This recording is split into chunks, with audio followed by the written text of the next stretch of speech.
میں ہوں سلمان رشید اور ایک مسافر کی دنیا کی ایک نئی قسط کے ساتھ آپ کے سامنے ہوں، اور حسب دستور ایک اور روایت جو کہ مشہور ہو چکی ہے اس کو توڑنے کی کوشش ہے یہ.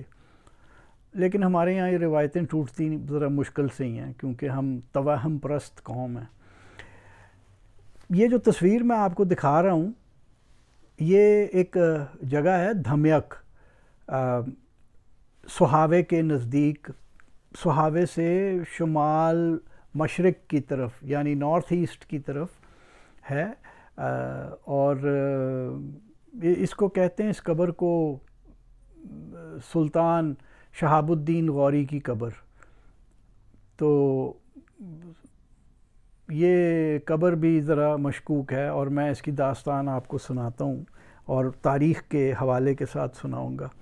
پہلے میں آپ کو یہ بتا دوں، سن مجھے صحیح یاد نہیں ہے، میرا خیال ہے 1985 یا 86 کی بات ہے. میں موٹر سائیکل پہ گھوم رہا تھا پاکستان بھر میں، تو میں دھمیک آیا. تو یہاں پہ رڑے میں کھلے میدان میں پھلائی کے درختوں کے نیچے کچھ قبریں تھیں اور رستہ بڑا مخدوش تھا، بری حالت میں تھا.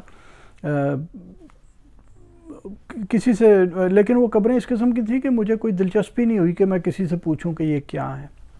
اس کے بعد ہم دونوں میاں بیوی کہیں 96-95 میں گھومتے گھامتے ہوئے پھر ادھر پہنچ گئے ایک بار. تو وہاں وہ مقبرہ بنا ہوا دیکھا، میرا خیال ہے 96 یا 97 کی بات ہوگی. یہ جو تصویر میں نے آپ کو دکھائی ہے مقبرے کی، سنگ مرمر کا بڑا عالی شان مقبرہ ہے، اور اس کے باہر وہ ایک کلفی نما میزائل بھی لگایا ہوا ہے، کیونکہ کہتے ہیں نا کہ یہ شہاب الدین غوری کی قبر ہے. اور یہ میزائل جو ہے اس کا نام بھی غوری ہے، تو وہ میزائل بھی وہاں پہ لگا دیا. یہ داستان جو ہے نا، اگر آپ تاریخ دیکھیں، اور تاریخ جو مستند ہے وہ ہے طبقات ناصری، جو کہ منہاج الدین سراج نے 12ویں صدی کے اندر، معذرت، منہاج الدین سراج نے 13ویں صدی کے اندر لکھی تھی، اور وہ اس زمانے کی سب سے مستند کتاب ہے. اس علاقے کی تاریخ، وسطی ایشیا اور ہمارے جو موجودہ پاکستان ہے اور انڈیا جو ہے، ان کے اندر کیا کچھ ہو رہا تھا یہاں پہ، اور دلچسپ لکھائی ہے. اور جو اس کی انگریزی ترجمہ ہے وہ ہنری ریورٹی نے کیا ہے، جو کہ خود ایک میجر تھا فوج میں، لیکن کمال درجے کا وہ ایک دانشور تھا. اس کی ویسے تو یہ کتاب اتنی موٹی نہیں ہے طبقات ناصری، لیکن ریورٹی نے جو اس میں اینوٹیشنز دی ہیں، فٹ نوٹس دیے ہیں، اور جو اس نے کراس ریفرنسز دیے ہیں، اس سے یہ کتاب بہت زیادہ دلچسپ بھی ہو گئی، اور 2 جلدوں میں ہے، اور میرے پاس یہاں پیچھے پڑی بھی ہوئی ہے، جو کہ میرا خیال ہے میں 2 بار تو پوری پڑھ چکا ہوں اور کئی بار اس کو کنسلٹ کیا. تو جناب، طبقات ناصری ہمیں یہ بتاتی ہے کہ 1191 کے اندر شہاب الدین غوری، معز الدین بھی جس کا نام تھا، معز الدین غوری یا شہاب الدین غوری، وہ صاحب وہاں غزنی میں حکومت کرتے تھے، اور وہ وہاں سے فوج لے کے آئے، اور ترن ترائن کے میدان کے اوپر ان کی پرتھوی راج چوہان جو کہ ادھر کا بادشاہ تھا اس کے ساتھ ایک جنگ ہوئی. اچھا، اب میں آپ کو بتاؤں کہ یہ جو راجپوت تھے نا ہمارے یہاں کے، ان کا لڑائی کا طریقہ عجیب تھا. یہ لڑائی میں جاتے تھے تو پہلے گھروں کے اوپر بیوی بچوں کو تیار کر کے آتے تھے کہ اگر ہم لوگ کٹ مرے جنگ میں تو تم لوگوں نے جوہر ہو جانا ہے، یعنی اپنے آپ کو آگ لگا کے ختم کر لینا ہے. اور جیسے ہی مطلب خبر ان کو جائے کہ جی وہ تو ختم ہو گئی، وہ ہار گئے جنگ راجپوت اور وہ مر گئے ہیں سارے، تو وہ بیوی بچے اپنے آپ کو جلا لیتے تھے، جوہر ہو جاتے تھے. اور راجپوتوں کا طریقہ یہ تھا جنگ میں کہ اگر دشمن کے پیر اکھڑ گئے اور دشمن بھاگا تو راجپوت پیچھے جا کے وار نہیں کیا کرتے تھے. جیسے ہی دشمن کا راؤٹ شروع ہوتا تھا، اکھڑتے تھے اس کے پیر اور وہ بھاگنا شروع ہوتا تھا تو وہ باجا بج جاتا تھا، وہ جو سینگ ہوتا تھا وہ بج جاتا تھا کہ لڑائی ختم، رک جاؤ یہیں. اور پھر انتظار ہوتا تھا کہ وہ دشمن پھر سے تیار ہو کے دوبارہ وار کرتا ہے تو پھر جنگ ہوا کرتی تھی. یعنی راجپوتوں کے لیے جنگ بھی ایک قسم کا کھیل کا میدان تھا. تو اور اگر دشمن بھاگ جاتا تھا تو راجپوت نے کبھی پیچھے سے جا کے وار نہیں کیا تھا، وہ پھر باجا بج جاتا تھا اور وہ گھروں کو آ جاتے تھے مطلب جیتے ہوئے ان کی طرح، فوجیوں کی طرح. تو جب پہلی جنگ تران میں ہوئی تو شہاب الدین کو شکست ہو گئی اور وہی ہوا، وہ باجا بجا دیا اور رک گئی. راجپوت فوج، ترک جو تھے وہ بھاگے، تو انہوں نے جا کے کوئی قتل وتل نہیں کیا پیچھے سے، شاید کر دیتے تو پھر کبھی دوبارہ آتا ہی کوئی نہ. لیکن اگلے سال شہاب الدین غوری نے پھر یہ کیا کہ اس نے بڑی فوج تیار کی. اب وہ راجپوتوں کے ٹیکٹکس سے بھی واقف ہو گیا تھا اور اس نے ایک اسلحہ بھی بہتر اپنے ساتھ لیا، اور وہ آیا. دوسری جنگ ہوئی 1192 کے اندر، جس کے اندر آپ کا پرتھوی راج چوہان کو شکست ہو گئی. تو میری جو سورس ہے طبقات ناصری، اس کے مطابق تو یہ ہے کہ پرتھوی راج کو قید کر لیا اور پھر اس کو پھانسی دے دی، سر قلم کر دیا اس کا، اور وہ بیچارہ چلا گیا دنیا سے. کچھ اور سورسز ہیں وہ کہتی ہیں کہ اس کو اندھا کر دیا، گرم سلائیاں پھیر کے اس کی آنکھ میں. لیکن میں چونکہ طبقات ناصری کو زیادہ مستند سمجھتا ہوں تو میں یہ مانتا ہوں کہ وہ پھر اس کو ظاہر ہے مار دیا ہوگا. اچھا، اب یہ اس کے بعد یہ 1192 کی کامیابی کے بعد شہاب الدین نے بھی وہی رستہ اختیار کیا جو کہ اس سے کوئی 200 سال پہلے محمود غزنوی کیا کرتا تھا، کہ ہر سال ہی پھر انڈیا کے اوپر حملہ کرنا شروع کر دیا، ہر سال آ کے لوٹ مار کرنی. تو یہاں پہ یہ جو کھوکھر راجپوت تھے اسی علاقے کے، جیلم اور چناب کے درمیان میں جو رہنے والے کھوکھر تھے، وہ بڑے تنگ تھے. اور مجھے یقین ہے کہ انہوں نے بہت بار کوشش کی ہوگی کہ وہ شہاب الدین کو کسی طرح سے قتل کر دیں، لیکن وہ نہیں کامیاب ہوئے. حتیٰ کہ 1206 آ گیا، اور بقول طبقات ناصری کے کہ جب شہاب الدین غوری دھمیک کے نزدیک خیمہ زن تھا ایک رات کو، تو اس نے اپنے خیمے کے پردے ہٹائے ہوئے تھے، کیونکہ مارچ کا مہینہ تھا تو ذرا یہ علاقہ گرم ہونا شروع ہو جاتا ہے، تو ٹھنڈی ہوا گزرنے کے لیے اس نے پردے ہٹائے ہوئے تھے. تو 5 راجپوت آئے چپکے سے اس کے کیمپ کے اندر، مطلب ظاہر ہے پہرے دار تھے، فوج تھی پوری، لیکن یہ کوئی کمانڈو قسم کے راجپوت تھے کھوکھر. یہ آئے اور انہوں نے پہلے تو اس کے جو باڈی گارڈ تھے، 3 باڈی گارڈ تھے جن کو انہوں نے خنجر مار کے ختم کیا، اور اس کے بعد انہوں نے شہاب الدین پہ سوتے ہوئے پہ در پہ خنجروں کے وار کیے اور اس کو بھی مار دیا. یہ نہیں پتہ چلتا کہ وہ راجپوت بھاگنے میں کامیاب ہو گئے یا وہ بھی پھر باقی فوج جاگ گئی اور انہوں نے اس کو مار دیا. لیکن طبقات ناصری ہمیں یہ بتاتی ہے کہ شہاب الدین کی لاش کو لے جایا گیا غزنی اور اس مسجد میں دفن کیا جو اس نے اپنی واحد اولاد، اس کی جو بیٹی تھی، اس کے نام پہ بنوائی ہوئی تھی. اس مسجد میں شہاب الدین کو دفن کیا گیا لے جا کے. اور طبقات ناصری ہمیں رستہ بھی بتاتی ہے کہ کس رستے سے اس کو لے کے جایا گیا. یعنی وہاں سے نکل کے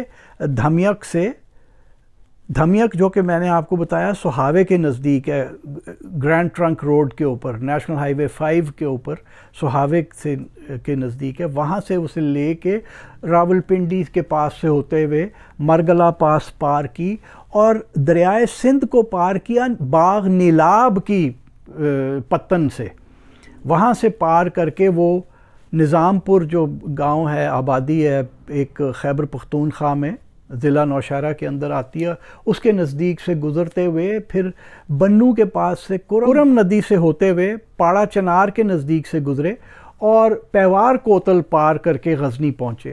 اور یہ بھی بتایا جاتا ہے کہ تاج الدین یلدوز جو کہ غزنی میں یہ اپنے بہاف پہ اپنے گورنر کے طور پہ چھوڑ کے آیا ہوا تھا غوری، وہاں تاج الدین یلدوز اس کی میت، شہاب الدین غوری کی میت لینے کے لیے شلوزان آیا، جسے اس زمانے میں سنکران کہتے تھے۔ شلوزان پاڑا چنار کے نزدیک ایک بہت ہی خوبصورت جگہ ہے، وہاں پہ بہت خوبصورت باغ اور پانی کی ندیاں ہیں چھوٹی چھوٹی، اور کمال کی جگہ ہے دیکھنے والی۔ تو یہ یہاں تک آیا اس کی میت ریسیو کرنے کے لیے، اور جو میت کو جب آتے ہوئے دیکھا تو اتنی ڈیٹیل دی ہوئی ہے کہ شہاب الدین گھوڑے سے اتر گیا اور پیدل چل کے آیا اپنے آقا کے جنازے تک، اور پھر ساتھ لے کے گیا اور بڑی اشک بار آنکھوں کے ساتھ روتا ہوا اس کو ساتھ غزنی لے کے گیا۔ اچھا، اب یہاں کیا دفن ہے پھر یہ دھمیک میں؟ تو جناب ہوتا یہ تھا پرانے زمانے کے اندر کہ اگر ہمارا علاقہ گرم تھا یہ، تو لاش تو 2-3 دن کے بعد گلنا شروع ہو جاتی ہے، تو کرتے یہ تھے کہ پیٹ چاک کر کے یہ سارا اندر کا جو انتڑیاں اور یہ وہ جو سامان ہے یہ نکال کے کہیں ایک جگہ دفن کر دیا جاتا تھا، اور پھر لاش کو سی کے وہ آگے لے جایا جاتا تھا۔ تو یہاں جو میں نے پہلی بار 4 قبریں دیکھی تھیں، ایک قبر ذرا دور تھی، یہ بھی میں آپ کو بتا دوں، اور ان کے اوپر وہ پرانے زمانے کی لائم سٹون کے پتھروں کی کٹی ہوئی سلیں رکھی ہوئی تھیں، جیسی کہ بالکل کسی بھی 11ویں-12ویں صدی کی قبر پہ آپ کو نظر آتی ہیں، جو کہ کوہستان نمک میں سالٹ رینج کے اندر جگہ جگہ بکھری پڑی ہیں۔ تو یہاں پہ وہ 3 جو باڈی گارڈ تھے وہ دفن تھے، اور ایک شہاب الدین کی انتڑیاں اور یہ جگر اور دل ول جو بھی چیزیں جلدی خراب ہوتی ہیں وہ انہوں نے وہاں پہ دفنائی ہوئی تھیں۔ اچھا، اب جب ہم نے ایٹم بم بنا لیا اور میزائل بھی ہم نے بنا لیے، تو پھر ظاہر ہے وہ ہندوستان والوں نے اپنے میزائل کا نام پرتھوی رکھا تھا، تو ہم نے جس پرتھوی کو شکست دی تھی تو وہ تو غوری تھا، تو ہم نے اپنے میزائل کا نام غوری رکھنا تھا۔ تو وہ پھر یہ ہوا کہ انہوں نے اب شہاب الدین غوری صاحب کی کہیں قبر بھی ہونی چاہیے تھی۔ اب کسی نے ہلکی سی پڑھی ہوگی، طبقات ناصری پوری نہیں نہ پڑھی ہوگی کہ وہ لاش لے کے وہاں چلے گئے اور وہاں جا کے دفنائی، تو انہوں نے کہا کہ جی وہ دھمیک کا ذکر آتا ہے تو بس یہ 5-4 قبریں اویلیبل ہیں، انہی کو ہم بنا لیتے ہیں۔ میرے پاس جو ڈیٹیل ہے وہ ہمیں بہت بعد ملی، اور وہ میں آپ کو سنا دیتا ہوں کہ میں جب یونیسکو کا ایک پروجیکٹ مجھے ملا تھا 2018 میں یہ کتاب لکھنے کو، کہ from Landi Kotal to Wagah culture and history along the Grand Trunk Road, تو اس میں جب میں کام کر رہا تھا تو ہم یہ بھی، چونکہ پرانی گرینڈ ٹرنک روڈ تو ادھر سے ہی گزرتی تھی دھمیک سے، تو ہم ادھر بھی گئے دونوں میاں بیوی۔ تو وہاں جب ہم قبر کے پاس، وہ پورا اب تو احاطہ بن چکا ہے، مزار ہے، اور وہ جو خالی قبریں تھیں ایک تو اس کے اندر انہوں نے میرے خیال ہے وہاں سے جو بھی کچھ نکلا تو کچھ نہیں ہوگا، کیونکہ جگر وگر تو سارا گل گیا ہوگا، تو وہ بہرحال قبر خالی ایک بنا دی اور اس کے اوپر وہ مقبرہ کھڑا کر دیا۔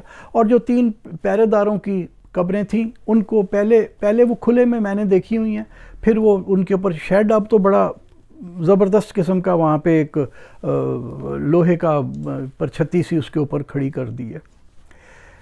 تو وہاں ایک بوڑھی عورت کوئی 70-80 سال کی اور ایک نوجوان لڑکا وہ بیٹھے باتیں کر رہے تھے۔ میں نے بیوی سے کہا کہ یار جا کے اماں سے پوچھو، اس کی عمر کافی ہے، اس سے پوچھو کہ یہ کب سے یہ شہاب الدین کی قبر کو دیکھ رہی ہے۔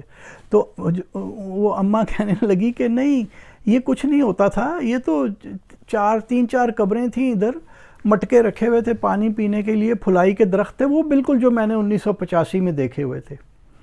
اور یہاں پہ تو مودا کہ پتہ نہیں کیا نام لیا کرتے تھے، لیکن مجھے صحیح نام نہیں پتہ، تم ایسا بہتر ہے کہ تم کسی اور سے پوچھو۔ لیکن یہ ہم نے بچپن سے دیکھ رہے ہیں کہ یہ ایسی تھی، کسی کو نہیں پتا تھا کہ یہ کس کی قبریں ہیں. بابے مودے دی قبر کہندے سی.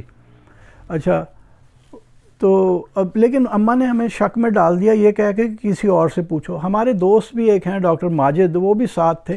تو وہ کہنے لگے کہ یار چلو وہ پیچھے ایک وہ میرا ایک اور دوست ہے انصار یا انصر، وہ ڈاکٹر ہے وہ بھی، تو ہم اس کے کلینک پیچھے رستے میں ہیں، ہم وہاں سے ان سے پوچھتے ہیں.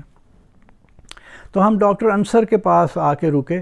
تو انہوں نے کہا جی پہلے تو آپ لوگ چائے وائے پئیں. تو جتنی دیر میں چائے بن رہی تھی اور یہ سب کچھ ہو رہا تھا، وہ ڈاکٹر صاحب نے فٹافٹ اپنے کسی ایک دوست کو فون کیا اور ہمیں کہنے لگے کہ یہ کافی بزرگ آدمی ہے اور یہ اس علاقے کے بارے میں بہت جانتا ہے. تو ان بزرگ نے بتایا کہ جناب یہ ہوتی تھی بابے مودے دی قبر. اور پھر انہوں نے وہ میری ڈائری جو ہے، میری نوٹ بک جو اس سال کی ہے، اس کے اندر سارا کچھ میں نے لکھا ہوا ہے. انہوں نے ایک صوبیدار صاحب کا نام بھی بتایا جنہوں نے ڈاکٹر قدیر خان کے ساتھ مل کے یہ سارا کھیل تماشا کیا کہ یہ شہاب الدین کی قبر ہے. تو لیکن وہ میں نے تو اس کتاب میں لکھ دیا تھا، لیکن یہ چونکہ ایک یونیسکو کا پروجیکٹ تھا، اس کے اوپر انہوں نے کہا نہیں بھی نہیں ایسی کوئی بات نہیں لکھی جا سکتی. تو وہ پھر مجھے بڑے بھاری دل کے ساتھ وہ ساری ڈیٹیل نکالنی پڑی. بہرحال میری ڈائری میں وہ محفوظ ہے. وہ صوبیدار صاحب کا نام کیا تھا، ان کو انچارج بنایا کہ یہاں پہ یہ بات پھیلائیں اور قبر بنائیں اور یہ سارا کچھ کیا گیا. تو وہ جو آدمی جس کی صرف انتڑیاں شہاب الدین غوری صاحب کی انتڑیاں صرف نکال کے دفنائی تھیں، وہ اور ان کو لے جا کے غزنی میں ان کی بیٹی کے نام کی جو مسجد تھی اس میں دفنایا گیا تھا. وہ ان کی ہم نے ایک قبر یہاں پہ بھی ایجاد کر لی ہے. اور وہ تو یعنی وہ جسٹیفیکیشن تو یہی ہے کہ جی وہ میزائل چونکہ ہم نے بنایا ہوا تو بابا ہمارے پاس ہی دفن ہونا چاہیے. تو وہ پھر یہ کیا گیا سارا کچھ یہاں پہ. تو اب لیکن وہ دکان، ایک بات ہے کہ وہ دکان چلی نہیں ہے. وہ جیسے کہ ہمارے یہاں جیسی قبر بنتی ہے تو وہاں پہ چڑھاوے چڑھنے شروع ہو جاتے ہیں اور یہ وہ. یہاں پہ ایسا کچھ نہیں. یہ ایک قسم کا جیسے پکنک کی جگہ ہے نا، لوگ آ جاتے ہیں وہاں بیٹھ کے اپنے کچھ کھا پی لیتے ہیں، گند وند ڈال کے پھر چلے جاتے ہیں. لیکن شہاب الدین غوری یہاں پہ دفن نہیں ہے. تو آج کی ہماری کہانی یہ تھی.